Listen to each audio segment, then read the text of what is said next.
Hello! I am now going to give you my top 10 horror movies of the year because not a lot of horror featured on my top 10 list, so I thought, let's be fair, let's talk about the top 10 horrors of the year. I'm not going to spend a lot of time on here because people talk about these movies all the time, so we don't need to go into synopsises. So let me just get this out of the way first. I don't know if Upgrade is considered a action sci-fi or a horror. I have left it out because a lot of people say it isn't horror. If I could include Upgrade, that would probably come pretty high on the list. So I'll just say that before we start, in case you say, where's Upgrade? It would be in there, but people say it's not horror. Number 10 goes to a movie called Blew My Mind. Quite a small movie. It's I don't want to give you any detail about this because I went in knowing nothing. Unfortunately, if you see the cover, you'll know exactly what it's about. I hadn't seen anything. It was a screener that I got from Geek Legion of Doom to review for him, and I loved it because I went in, as I like to, completely blind, knowing nothing, and it's a really good movie. It is, was that one French or German? I think this one's German. Really, really good movie. Blew my mind. Number 9 goes to Incident in the Ghostland. This one's one that most people seem to not be keen on. I found it really creepy. I did find the twist, my stomach, you would not believe the noises my tummy's making.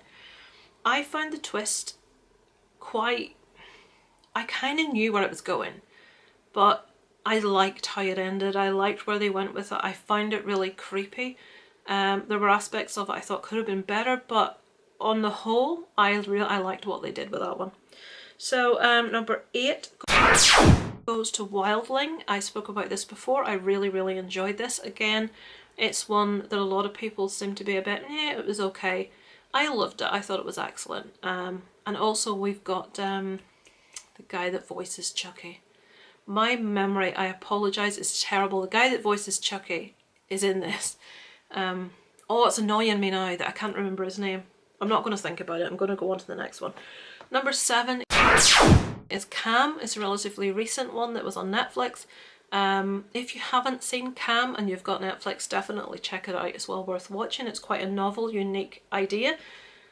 People have complained about the ending and perhaps the lack of explanation.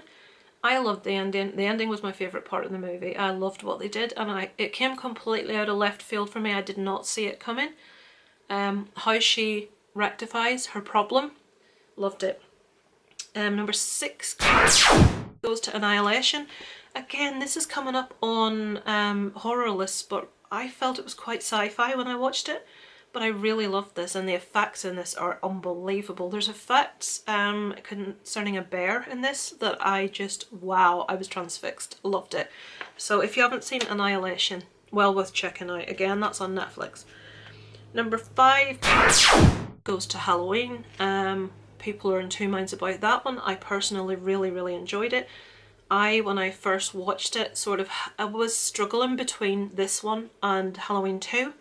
As in my ranking. The original Halloween's still my favourite, but if I had to now after a while for it to digest, this is my 3rd favourite Halloween movie in the franchise. Number 2, the original number 2, is still number 2 in my mind, and this is number 3. So Halloween, I did really enjoy it, and I did like the character of the Doctor in it, which a lot of people didn't. Because it was very clear he was not supposed to be a Loomis knockoff. He wasn't supposed to be trying to replace the irreplaceable. So I loved what they did with that. Number 4 goes to Mandy. This is another love-hate one for most people. It's got Nicolas Cage at his loopy best in this. The first half is quite slow, but I think it is needed to sort of paint a picture and to give you sort of a general feel of the movie. But some of the scenes in this are just iconic. Him like welding his weapon, the chainsaw fight, and it's actually really funny too in places. I just loved it. I think it's like Hereditary. It's one of those movies you're either going to really love or really not love. I loved it. Number 3 is A Quiet Place. Really novel concept. Love the fact that we had a young deaf actress having the opportunity and the chance to show what she can do, and I would like to see more of this in the future. Fantastic performances all around from everyone involved. Really, really liked it. Loved the effects, loved the monsters. So A Quiet Place is number 3. Number 2 goes to Overlord. which I spoke about in my top 10 list because it made that one. This is just fun. It made me jump. I jumped in the cinema for the first time in years, probably. You can't make me jump. Well, you can. If you jump out on me, I'll jump. But when I'm watching a film, it's quite difficult to make me jump. I jumped at Overlord and I was in the cinema on my, well, I wasn't on my own, but I wasn't with anyone. And I felt like a right numpty. But this is just fun. It's gory. You care about what happens to people. It's a novel concept. You've got like the German officer speaking German and not English with a German accent. It's believable. The demon of the piece, or not the demon, the bad guy is bad. Oh, he's a bad mofo. And you hate him and you have to have that emotion, and I did. And just the hero you love, you're backing, you know. I just loved it. I thought it was excellent. And number 1 goes to Hereditary. This movie freaked me the hell out. The last half hour of this movie. Not the very, very end, because that was... I thought they went a little far at the end. They didn't need all that.